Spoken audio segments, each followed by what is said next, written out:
महाराष्ट्र नाभिक साहित्य कला दर्पण संघाचे तृतीय साहित्य संमेलन कवयित्री बहिणाबाई चौधरी यांच्या लेखणीनं गंधित झालेल्या जळगाव शहरामध्ये शनिवार दिनांक 8 फेब्रुवारी रोजी साईलीला सभागृह इथं संपन्न होत आहे। या एकदिवसीय साहित्य संमेलनामध्ये सामाजिक, साहित्यिक आणि सांस्कृतिक या विषयावर विचारमंथन, 2 परिसंवाद, 1 कवी संमेलन आणि लोककलावंतांच्या कलाविष्काराचा यामध्ये समावेश होता।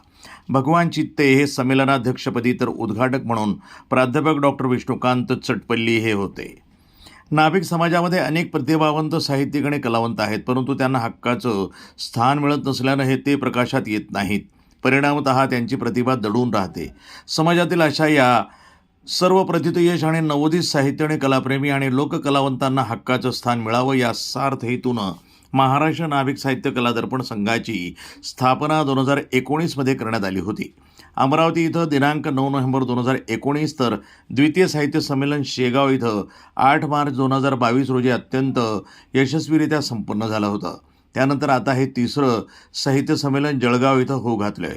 आयोजित तृतीय साहित्य संमेलनाच्या अध्यक्षपदी लेखक तथा नाभिक मंच संपादक भगवान चित्ते धुळे आणि उद्घाटक म्हणून प्राध्यापक डॉक्टर विष्णुकांत चटपल्ली बंगळुरू हे होते। या संमेलनाचे स्वागताध्यक्ष रवींद्र बंटी नेरपगारे हे होते। प्रमुख अतिथी म्हणून माननीय सयाजी झुंजार, राजू जाधव हे मान्यवर उपस्थित आहेत। या साहित्य संमेलनासाठी अध्यक्ष शरद ढोबळे, उपाध्यक्ष मुकुंद धजेकर, गोपाळकृष्ण मांडवकर, कार्याध्यक्ष प्राध्यापक अविनाश बेलाडकर, चंद्रशेखर जगताप, अनिल मल्लेलवार, प्रकाश नागपूरकर, भगवान चित्ते, सचिव सुनीता वरणकर, कोषाध्यक्ष सतीश कान्हेरकर, कार्यकारिणी सदस्य संजय येऊलकर, राजेंद्र अमृतकर, शिवलिंगजी काटेकर, उमेश अलोणे, डॉक्टर किशोर बिडवे, प्रवीण बोपुलकर यांनी परिश्रम घेतले। आपल्याला जे चॅलेंजेस आहे ते चॅलेंजेस बघून ते चॅलेंजेस रिझॉल्व करण्यासाठी रेझोल्यूशन करून ॲक्शन प्लॅन करायला पाहिजे, हीच विनंती आहे, हीच शुभेच्छा। धन्यवाद। शशिकांतजी चव्हाण आज हयात नाही। या माणसाचे पूर्ण आयुष्य साहित्य प्रकाशनात गेलं, लाखो रुपयांचा सुधारणा झाला, मात्र जे साहित्य प्रकाशित होतं त्याची एक एक प्रत जरी समाजाने घेतली तरी नाभिक समाजाच्या इतिहासाला फार मोठी दिशा मिळणार। शशिकांतजींना मी वंदन करतो। माधवराव दादिलवार नागपूरचे, त्यांनी सम्राट अशोकांवर संशोधन केलं आणि चंद्रगुप्ता वाज बार्बर बाय कास्ट असं ठासून शशिकांतजींनी सांगितलं आणि म्हणून मी अभिमानाने म्हणतो की मौर्य घराणे नाभिक समाजाचं। तुकाराम महाराज एके ठिकाणी म्हणतात, आम्हा घरी शब्द शब्दांचीच रत्ने, शब्दांचीच शस्त्रे यत्ने करू, शब्दाची आमच्या जीवाचे जीवन, शब्दे वाटू धन जन लोका।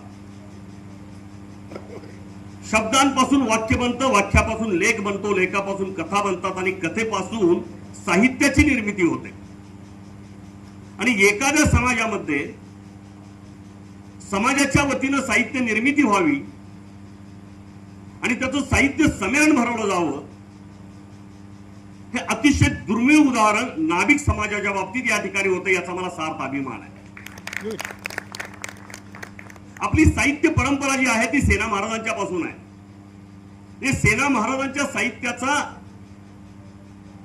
आम्ही मराठी माणसं म्हणून फक्त महाराष्ट्रापुरता विचार करतो, पण तुम्ही राजस्थानमध्ये गेलात, तुम्ही मध्य प्रदेशमध्ये गेलात, तुम्ही पंजाबमध्ये गेलात आणि त्याचप्रमाणे आपण सगळे महाराष्ट्रीयन मराठी साहित्य संमेलन आणि मराठी साहित्य सेना महाराजांच्या साहित्याशिवाय पूर्णच होऊ शकत नाही, या मताचा मी आहे। फार चांगली माणसं या समाजामध्ये जन्माला आली, म्हणजे सेना महाराजांच्या पासून आपला इतिहास सुरू होतो। त्याच्याही अगोदरचा जो इतिहास आहे तो फार मोठा इतिहास आहे, चंद्रगुप्त मौर्यांच्या पासून।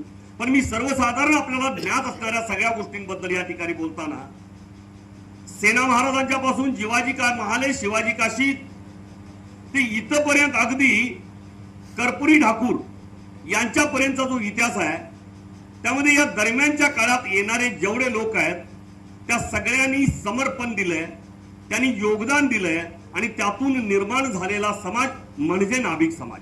प्रतिनिधी दादासाहेब काळे, NTV न्यूज मराठी, छत्रपती संभाजीनगर।